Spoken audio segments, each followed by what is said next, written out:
don't have air conditioning in the summertime, when areas are in non-attainment, and every single American metropolitan area is a non-attainment area according to the Clean Air Act.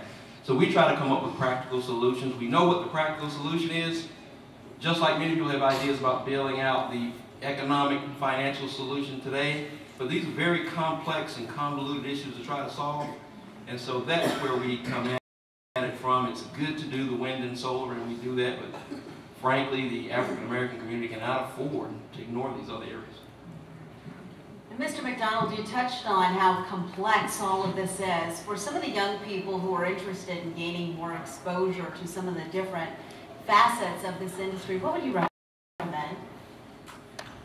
I'd recommend approaching some of these big-time companies in the room here today and asking them to sponsor you an internship program.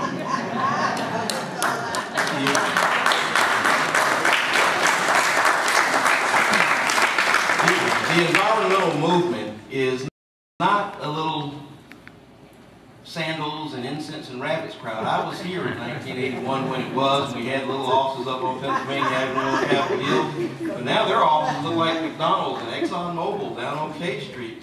The environmental movement, the Washington, D.C., but the environmental movement is a $6 billion a year industry.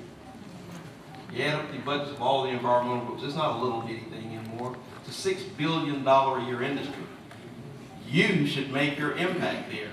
Now, many blacks work in the industry area. They work for the ExxonMobils and the energy companies and the gas companies. When I go out there, even to the nuclear plants, there are blacks everywhere. Unfortunately, when you go to the environmental groups, we're not there. And that's a huge problem that must be addressed.